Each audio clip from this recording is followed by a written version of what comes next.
सर्वांना ख्रिस्तामध्ये शालोम सलाम. परमेश्वर चांगला आहे, त्याची दया खरोखर सनातन आहे. देवाच्या राज्यामध्ये एक महत्त्वाची गोष्ट आहे, ती म्हणजे आज्ञापालन.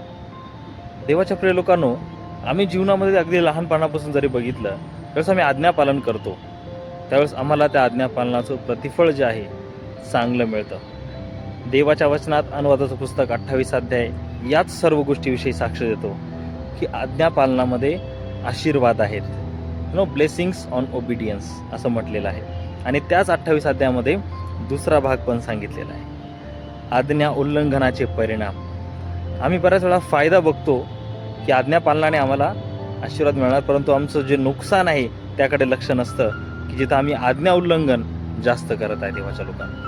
बऱ्याच वेळा आमच्याकडनं आज्ञा पाळण्याऐवजी आज्ञा उल्लंघन जास्त प्रमाणात होतं आणि म्हणून त्याचे आशीर्वाद जे आहे ते मुकतात किंवा त्याचं प्रतिफळ मुक्त आणि आमच्या जीवनामध्ये आम्ही शिक्षा किंवा ज्या परिस्थिती आम्हाला ज्यांचा सामना करावा लागतो त्याचं कारण आम्ही बनतो. परंतु आज मला तुम्हाला सांगते की या छोट्या छोट्या गोष्टी आहेत की ज्याचा आम्हाला जीवनामध्ये विचार करणं गरजेचं आहे, त्याच्यावरती काम करणं गरजेचं आहे. जसं की आपल्या आईबापाचा मान राख, ही परमेश्वराची आज्ञा आहे. किती सुंदर आज्ञा आहे बघा.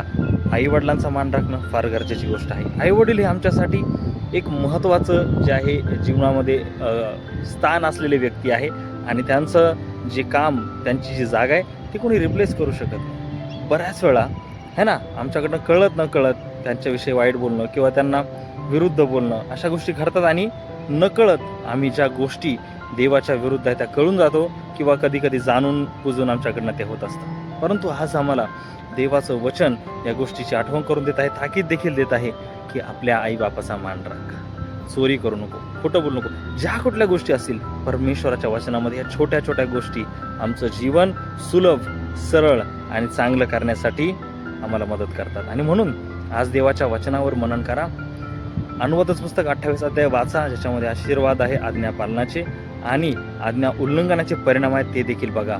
म्हणजे आम्हाला कळेल की आज्ञा पालन किती महत्त्वाचं आहे. परमेश्वर देवा या वचनाद्वारे तुम्हाला आशीर्वादित करू.